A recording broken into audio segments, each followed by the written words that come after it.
the wait is over. The all-new Umoja Radio Network, home to over 40 black-owned radio stations and podcasts, is here for you. Connect to the world's fastest-growing collection of unapologetically black and proud media, from podcasts to independent black-owned radio stations, and access to the important news and music you need. Umoja Radio is from our culture, by our culture, for our culture. The all-new Umoja Radio is available right now on Google Play and the Apple Store. Join the movement. Be empowered. 103.7 The Beat has officially launched its new interactive music video show. WUBS 103.7 presents features music videos along with dialogue, a variety of topics, and interviews with local influencers, dignitaries, and national celebrities. Airing Mondays at 11 p.m., Wednesdays at 7 p.m., and Fridays at 10:30 p.m., with bonus shows at various time slots on the Michigan statewide Comcast network, CN 900, reaching nearly 1 million households in all the major markets throughout the state. Join the conversation and be part of the show. Submit your questions through Facebook Live and have it appear on the show. Be sure to like, share, comment, and ask questions.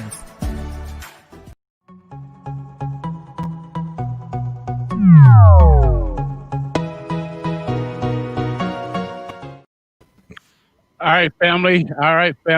Welcome to the show. Very special day, Big Rob. Yes, sir. Day before inauguration. Yes, sir. Trump got less than 24 hours and just made the big announcement that Dr. Dale became another boss. He already a boss, but he just bossing up. All over the place. How you doing, sir? One of many. One of many. So, man, now you all over the place, man. You everywhere. I got to give you props. You, if you were a boxer, you'd be Floyd Mayweather. Floyd up and down from middleweight to what does Floyd end up at? Right. But he's a champ. He's undefeated, though. You know what I mean? Yeah. And he's in the winner. He's in the winner's circle, and you're in the winner's circle. Not just because of the promotion, because you care about people. Being appointed chair of, I'm gonna make sure we get this right, Trinity Health of Michigan. What do that mean for us? Well, it means that someone from Muskegon is leading a statewide healthcare organization, which is actually part of a national and international healthcare organization.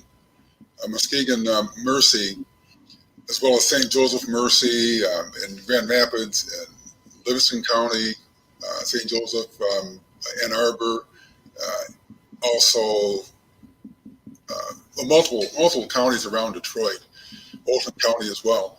This board leads all of the Trinity systems in Michigan.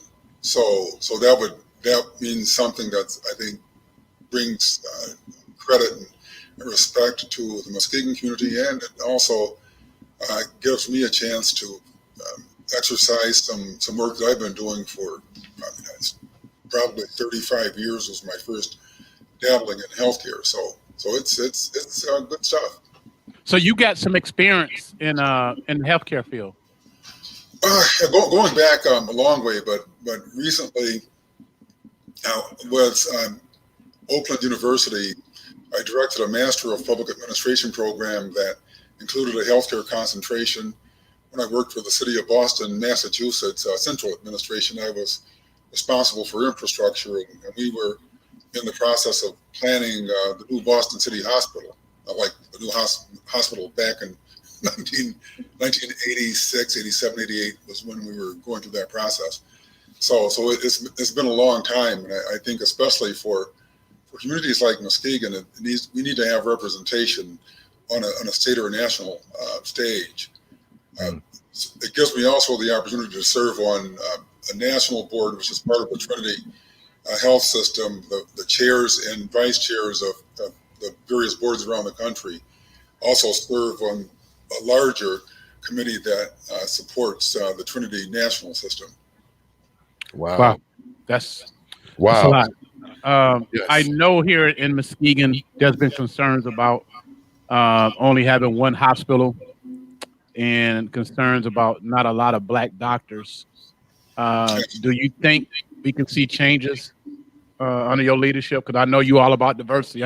I've seen how you changed Muskegon Community College. Well, one of the things that we've been working on at Trinity, I've been a part of a Trinity board for the last 5 years, but Trinity has been moving forward in terms of diversity of their administrative staff and their healthcare staff as well, medical staff.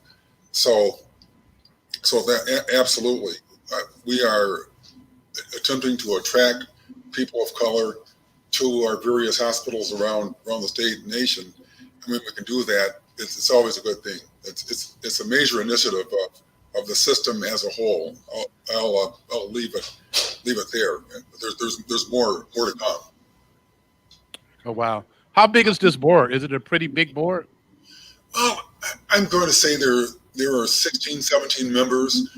They're from all around the state, everywhere from Petoskey. The Leelanau Peninsula to Muskegon to Grand Rapids to multiple from around Detroit. So Ann Arbor, Oakland County, Detroit proper, a couple from Detroit proper. So it's a good board. It's a good representative board of the demographics of the state of Michigan. Wow, that's major. Yeah, it's good stuff. Yeah, I don't know if you involved with the vaccine rollout. If you know anything about the vaccine rollout, if you do, are you happy about how the hospitals are doing it? Well, yeah, I'll say I'll be a lot happier after tomorrow.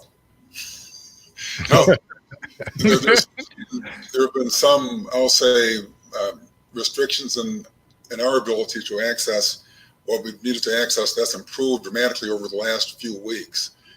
So, we will have more vaccine coming to the entire state.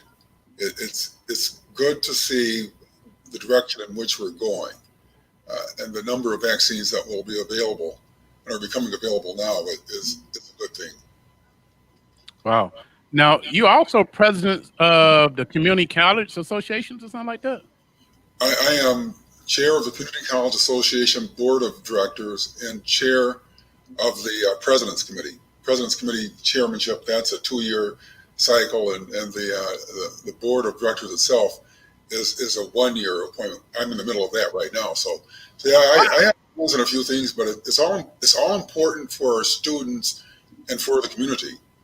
And we've had one president of Muskegon Community College in the history of the college who chaired the MCCA, as we call it, in the past, and that was the legendary Dr. Frank Marzak. And so Frank held that role. But since then or before, we, to my knowledge and to the MCCA's knowledge, we did not have anyone with that responsibility. So to the extent that we can guide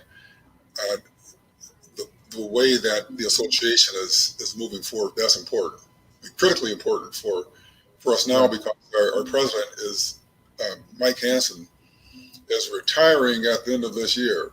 So Mike is he's been a very effective leader for the MCCA, but he's retiring now, and we're sort of arm wrestling over who moves next. We have a search firm selected. We're having conversations about how we're going to drill down to which candidate's going to be the best candidate. But in the next 6 to 8 months, we'll have someone there. So this is a key time, and I'm gratified to be in a position where I can play a role. Go ahead, Rob. You got any questions? Definitely chime in, brother. Oh no, Doc. I ain't on his level. I thought two bosses was talking. Nah, well, I'm not on his level, bro. He in that 1% right now. He's that 1% right now. I ain't on Doc's level. I'm waiting for him to pick up his what's that, saxophone or trombone behind you? Right. That would be my trombone. Yeah, bass trombone behind me there. I got to keep it close. Right. So Doc, do we any major changes in Muskegon? I think this COVID-19 has exposed the lack of beds that could happen when we have a major pandemic. Sure. Do you expect to see maybe a small hospital reopening somewhere in Muskegon County? Well, as population grows, one can never say never. Our population is growing to a certain extent. Muskegon Auto is growing pretty dramatically. Kent's growing some, so to the extent we have more residents here, it's more important. But I mean, we are in 2021 too, so having technology available like this to be able to work with a healthcare provider, that's helping cause people not to have to go out in the middle of a pandemic and have a conversation with another person if they're blessed enough to have technology. So it's important to keep in mind that we may need more beds down the road. Right now, the way the numbers are running, it looks like we're about where we need to be in terms of actual numbers. But again, to your point earlier, we're attempting to attract more docs to the area, more docs of color to the area, which I should mention. One of the reasons that it's important to me to serve in this position is that people from, say, smaller communities like Muskegon usually don't get that opportunity, or people usually don't get that opportunity. And wow. given being raised in this community and having my parents had some of the experiences that they had, I always said, if I'm ever in a position where I can do something to make their experience better, or my experience better in the healthcare domain, I'll do it. Never dreamed that I'd be in this position at some point, but now I'm in the position, so right. I'm sure that we keep things in mind. But you guys appreciate this, so I'm looking for my Michigan State ad here, right? So one of the members of the board, you might know the name Wayman Brett. Sounds familiar. Yeah. Okay. Wayman Brett, he's an outstanding basketball player for the University of Michigan, and so he joined our Trinity State board a little while ago. I almost cried because when I was at State back in the day, he made me cry a few times because they wore us out a few times, but we got him. That's good. So he's on the board with you. He's on the board with him. Yes, he is. He's the Kent County administrator. So yeah, that's why I know the name. Yeah, the brother. He's a brother. Yes, indeed. Yeah, yes, I knew that name from somewhere. That's good, man. Rob, can you take this online comment? Big Rob, please take the online comment. Yes, sir. Person wants to know, I hope you can implement diversity training to the employees at Mercy Health. This is a very biased hospital. It's very biased. Yeah. To respond to that, we have a system in place now that's working its way through all levels of the organization. And historically, bias has been in healthcare systems. I'll say that. And my family experienced bias over the years. And now that I'm in this position, I'll make sure it'll be my commitment to the extent that I can make this happen, expand what we're doing. That's good. That's good, Doc. Man, how do Connie keep you under control, man? How does she keep you under? I duck when I have to. Wow, man, that's a lot of titles. Like, how do you manage all that? Because I know you still hand in hand with the college, which is I'm pretty sure that's going to be University of Muskegon pretty soon, Rob. If it's left up to Doc and it can be done, he gonna do it. Right. Well, I'll work on it. But yeah, it's like if you know or fellow college presidents, usually they serve on a number of boards. So I mean, for me, it's important for me to serve where I can make the most difference. Exactly. And to have say the Community College Association board, that's critical because we need to uplift our education in this area. And with respect to healthcare, the young lady who posted in terms of bias in healthcare systems, there's no doubt that exists, and we as leaders in healthcare need to be able to do something about this. One of the things that we educate any number of allied health students at Muskegon Community College, as is the case across the state and across the country. So we do our best to make sure that students are trained and educated well. And we're creating a position at MCC, by the way, of Chief Diversity Officer that will be both inward facing and externally facing. We've done work on campus, but now seems to be the right time to do that and not only help our students, but help the broader community as they need training in a diversity setting. Dr. Pam Smith is leading our our development process. Well, that's good. Oh, wow. That's good. Well, I just hope we can get some more black doctors. My doctor was Dr. Brian Bernardo, who left Mercy last year. Okay. And he told me that, and doing my research, that it's very few black doctors within the system in Muskegon. I don't know how it is in Grand Rapids. So, and I know it's hard to recruit black doctors to a small community like Muskegon. I know that. I can imagine how stressful that can be. But somehow or another, if anybody can pull it off, you can make it happen. Well, I look at it this way. You guys are here. I'm here. I've had a lot of people share with me the difficulties of making your way through a community in a place like Muskegon, which is not that much different than any place else. But it's up to us to make sure that we make people feel comfortable.